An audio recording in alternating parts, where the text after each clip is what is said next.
সময়ের ভারতবর্ষ, যেখানে ইসলামের কোনো অস্তিত্বই ছিল না, কিন্তু কয়েক শতাব্দীর মধ্যে এটি উপমহাদেশের অন্যতম প্রধান ধর্ম হয়ে উঠল। ভারতবর্ষ হাজার বছরের সভ্যতা, সংস্কৃতি আর ধর্মের মিলনস্থল। কিন্তু কখন, কিভাবে আর কার মাধ্যমে এই উপমহাদেশে ইসলামের আগমন ঘটেছিল? যুদ্ধের মাধ্যমে নাকি শান্তিপূর্ণভাবে?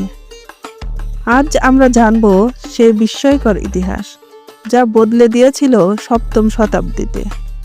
যখন ইসলাম মাত্রই উদিত হয়েছে, তখনই আরব বণিকেরা ভারতবর্ষে আসতে শুরু করে। তবে শুধু মশলা ব্যবসা করতে নয়, সাথে এনেছিল নতুন ধর্ম, নতুন সংস্কৃতি। শোনা যায় কেরালার রাজা চেরামান পেরুমাল স্বপ্নে ইসলাম ধর্ম গ্রহণ করেছিলেন। তারপর তিনি মক্কায় গিয়ে ইসলাম ধর্ম গ্রহণ করেছিলেন। তিনি ফিরে আসার আগেই মারা যান, কিন্তু তার সাথে থাকা আরবরা ভারতে মসজিদ তৈরি করেন। এভাবে যুদ্ধ ছাড়াই ভারতবর্ষের মাটিতে ইসলামের প্রথম ছাপ পড়ে। কিন্তু সবচেয়ে পরিবর্তন আনেন সুফিরা। তারা কোনো সৈন্য নিয়ে আসেননি, কোনো যুদ্ধও করেননি, তবু লাখো মানুষের হৃদয় জয় করেছিলেন। খাজা মঈনুদ্দিন চিশতি আজমিরে বসে আছেন, মানুষ তার কথা শুনছে।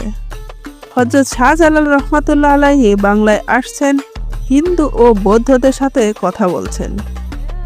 তাদের অস্ত্র ছিল না, ছিল ভালোবাসা, মানবতা, আধ্যাত্মিক শক্তি। সেই কারণে আজও লাখো মানুষ তাদের স্মরণ করে। কিন্তু ইতিহাসের আরেকটি দিকও আছে। ইসলামের বিস্তার শুধু ভালোবাসা দিয়েই হয়নি, হয়েছে শক্তির মাধ্যমেও।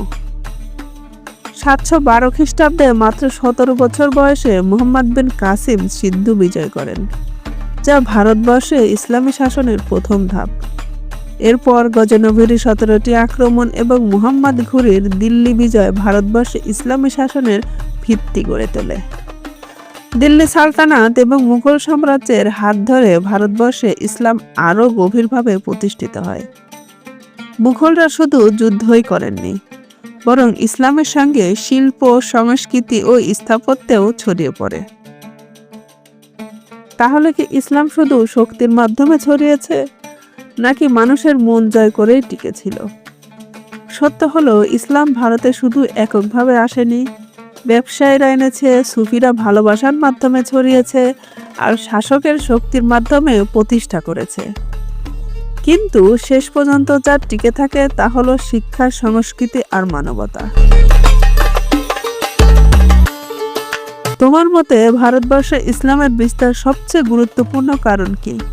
কমেন্টে জানাও।